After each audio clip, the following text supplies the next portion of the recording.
You actually came. His voice found me before I could reach the bar. I turned around, and there he was. Kevin. 3 years since I'd last seen his face. 3 years since I'd walked out of our apartment with 2 suitcases and what was left of my dignity. And he was smiling. That smile I used to love, the one I now recognized as a warning sign. "Surprised you had the nerve to show up," he said, "considering." "Considering what?" "You know," he gestured vaguely at the room, at the people, at the wealth dripping from every corner. "This isn't really your scene, is it?" The event was a charity gala. 400 people, a ballroom in the Ritz-Carlton. The kind of night where champagne costs more than rent and everyone pretends to care about the cause while actually caring about being seen. I'd been invited because of work. I was a partner at a consulting firm now. 3 years of grinding after the breakup. 3 years of building something he said I'd never have. But standing there, in a dress I'd saved 3 months to buy, hearing his voice, I felt 17 again. Small. Uncertain. Like I was still the girl he'd convinced I was lucky to have him. "You look different," he said. The way he said it wasn't a compliment. His eyes moved over me, assessing, finding flaws. "Lost some weight, trying to impress someone." "I'm not trying to impress anyone, Kevin." "Sure," he laughed. "You always were a terrible liar, Simone." I should have walked away. I know that. Every self-help book, every therapy session, every friend who'd talked me through the aftermath of this man, they all would have told me to walk away. But there's something about the person who broke you. They know exactly where to press. Exactly how to make you feel like everything you've built is made of paper. "I heard you made partner," he said. "Congrats, must be nice having a quota to fill." "Excuse me." "Diversity hire, you know how these things work." He said it casually, like it was obvious, like he was stating a fact rather than throwing a grenade. I wasn't a diversity hire. "Simone, come on, you were never the smartest person in the room. That was always your problem. You thought you were special, but you were just, filling a spot." I felt my throat tighten. Not because I believed him. I didn't. I knew what I'd done to make partner, the 80-hour weeks, the clients I'd landed, the cases I'd won. But somewhere, buried deep, there was still a part of me that heard his voice and wondered. What if he's right? What if I don't belong here? What if everyone else sees what he sees? That's the thing about emotional abuse. It doesn't leave visible scars. It just plants seeds of doubt so deep that years later, one sentence can make them bloom again. "Who are you here with?" Kevin asked, glancing around. "Don't tell me you came alone." "I came with colleagues." "Colleagues," he smirked.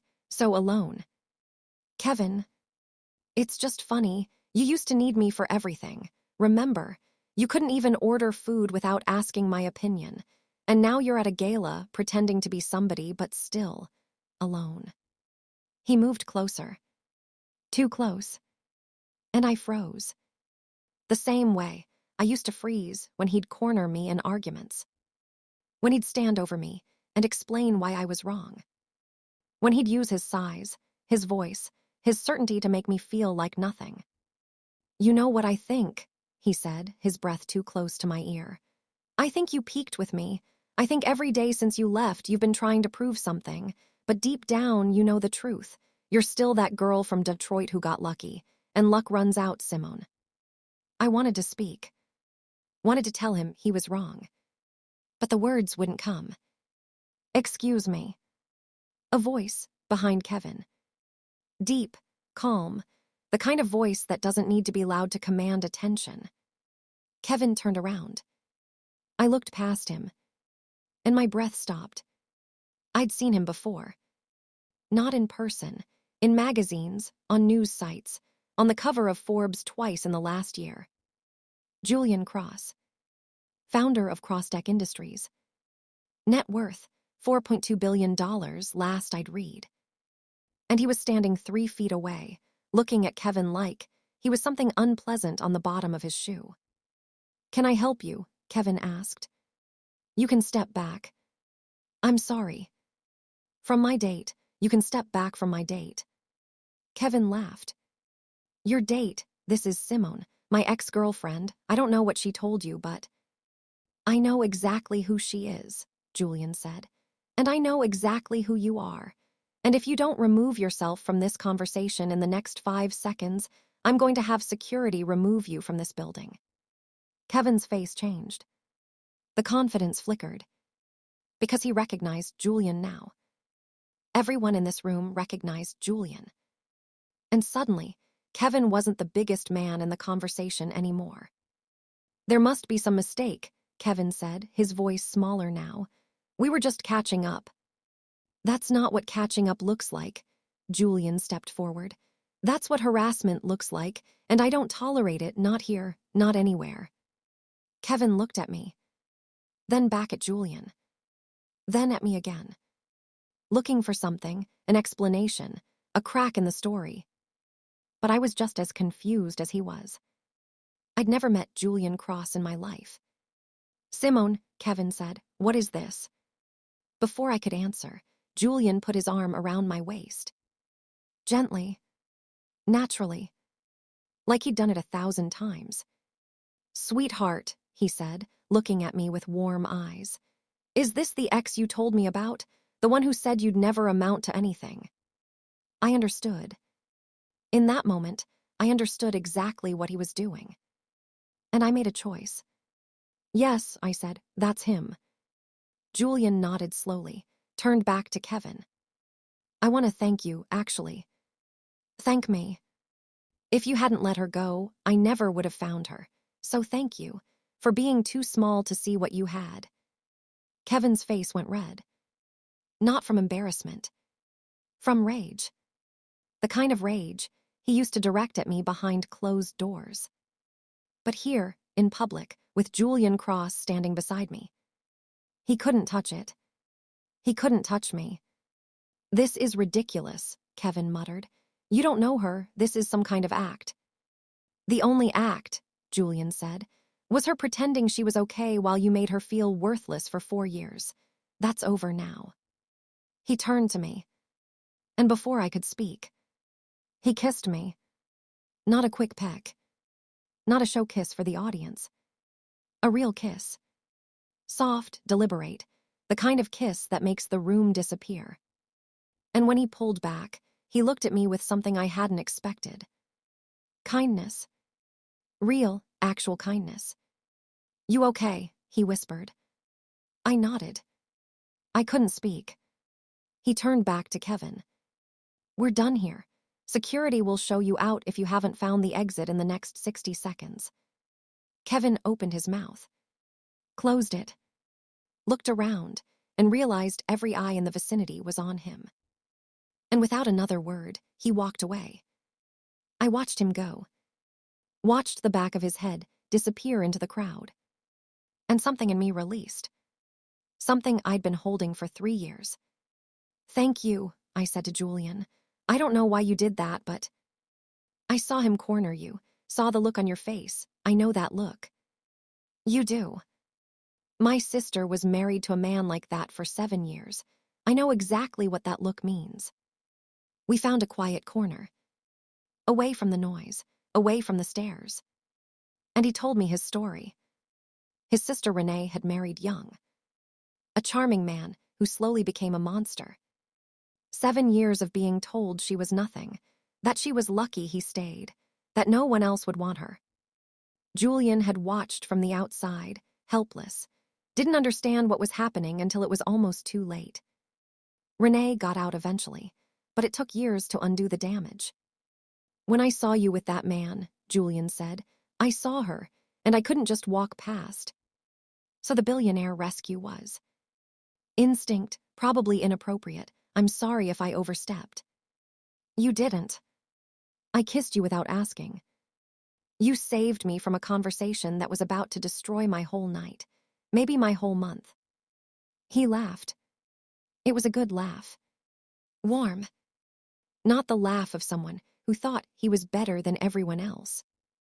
The laugh of someone who'd seen enough darkness to appreciate light. "I should let you get back to your evening," he said.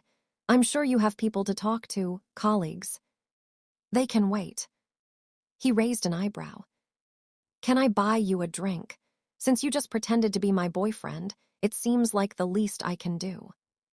He smiled. One drink. One drink became two. Two became dinner the following week. Dinner became 3 months of the most unexpected relationship of my life. Here's what I learned about Julian Cross. He wasn't what the magazines said. They painted him as cold, calculating, a businessman first and a human being second. But in private, he was thoughtful. He remembered details. He asked questions and actually listened to the answers. He didn't try to fix me. He just saw me. But I'd be lying if I said it was easy. Because dating a billionaire comes with baggage I wasn't prepared for. The photographers. The gossip. The women who looked at me like I was a placeholder. The constant whisper, "Why her?" I asked Julian that once. 3 months in. We were at his apartment, a penthouse I still wasn't used to. "Why me?" I said. "You could have anyone. Why a woman you met while she was being humiliated by her ex?" He put down his glass. Looked at me with those serious eyes. "Because you weren't performing.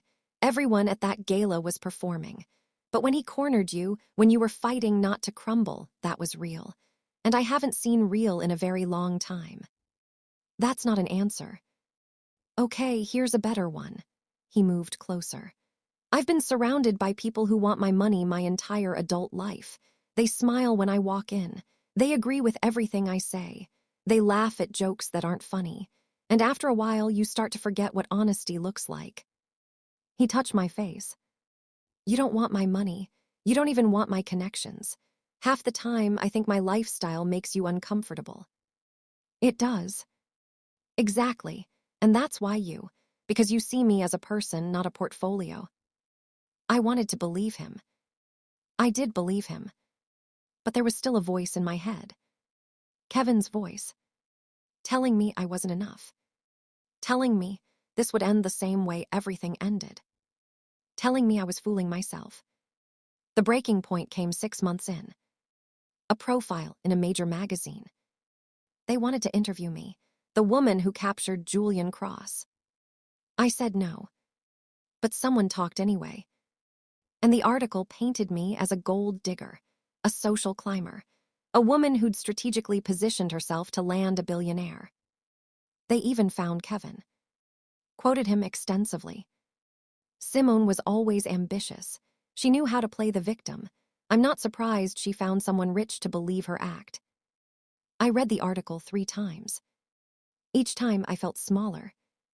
When Julian came home that night, I was sitting in the dark. "I saw it," he said. "I didn't plant myself at that gala. I didn't plan any of this. I didn't." "Simone, I need you to know that I didn't orchestrate this. I'm not after your money. I don't want." "Simone, stop." He sat down beside me. "I know who you are. I've known since that first night. And nothing a magazine prints, nothing your ex says, nothing anyone believes, none of it changes what I know." "How can you be so sure?" "Because I've seen you turn down every gift I've tried to give you. Because you insisted on paying for dinner last week, even though you make in a year what I make in an hour. Because you still take the subway when I offer a car." He took my hands. "The woman that article describes, she doesn't exist. She's a story people tell because they can't understand why I'd choose someone who doesn't want anything from me." I cried that night. Not because of the article. Because I finally believed him. We've been together for 2 years now. It hasn't been easy. There are days when the doubt creeps back, when Kevin's voice whispers from somewhere deep, when I look at Julian and wonder when he'll realize he made a mistake. But those days are fewer now. And when they come, I don't fight them alone. I saw Kevin once more. Last year. At a coffee shop, of all places. He was alone, looked tired, smaller than I remembered. He saw me too. Walked over. "Simone." Kevin, he stood there for a moment. I read about you and Cross. Seems like things worked out. They did. Look, I wanted to say, he stopped, started again. What I said at that gala, the things I used to say, I wasn't in a good place. You weren't in a good place for 4 years. That's not what Kevin, you don't get to rewrite history. You don't get to pretend you were struggling when really you were just cruel. There's a difference. He was quiet. I could have said more. Could have listed every insult, every put-down, every moment he made me feel worthless. But I didn't need to. Because I wasn't that girl anymore. I hope you figure yourself out, I said. But you don't get to be part of my story anymore. That chapter is closed. I walked away. And I didn't look back.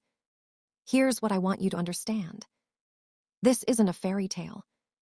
I didn't need a billionaire to save me. I was already saving myself. Julian just happened to show up at a moment when someone needed to remind Kevin and me that I was worth defending. But the real work, the real healing, that happened in the 3 years before the gala. In the therapy sessions where I learned to recognize manipulation.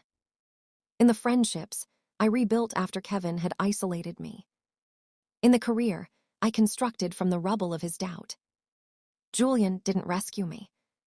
He just recognized someone who had already rescued herself. And that's the part that matters. Because if you're waiting for someone to save you, if you're hoping the right person will show up and make everything better, you might be waiting forever. The saving starts with you. It starts with believing that the voice telling you you're nothing is lying. It starts with walking away from people who make you feel small. It starts with building something, anything, that reminds you of your own strength. And then, when someone worthy does show up, you'll be ready. Not because you need them, but because you know what you deserve. I don't know what your Kevin looks like. Maybe it's an ex. Maybe it's a parent. Maybe it's a boss or a friend or just a voice in your own head that never stops criticizing. Whatever it is, I want you to know something. That voice is wrong. You are not what they said you were. You are not the worst thing you believe about yourself. You are not defined by the people who tried to make you small. And one day, you're going to be standing somewhere, a gala, a coffee shop, a random Tuesday morning, and you're going to realize something. You don't hear that voice anymore. Not because someone kissed you in front of your ex, but because you finally stopped listening. That's the real victory. Not the billionaire. Not the headlines. Not the look on Kevin's face when he realized he'd lost. The real victory is silence. The silence where the doubt used to be. I have that silence now. Most days. Not all days. But most. And I fought like hell to earn it. So that's my story. Not a rescue. Not a fairy tale. Just a woman who refused to stay small. And found someone who loved her at full size. The question isn't whether someone will save you. The question is, are you already saving yourself? This is Reality Voice. If any part of this felt familiar, the voice, the doubt, the person who made you feel like nothing, you're supposed to be here. Drop a comment, tell me about your Kevin, or tell me about the moment you stopped listening. And if you're still watching, still sitting with this, subscribe. Because these stories matter. Not the fantasy versions. The real ones. The ones we don't tell at parties. The ones that help us heal. What would you do if you finally stopped hearing the voice that said you weren't enough?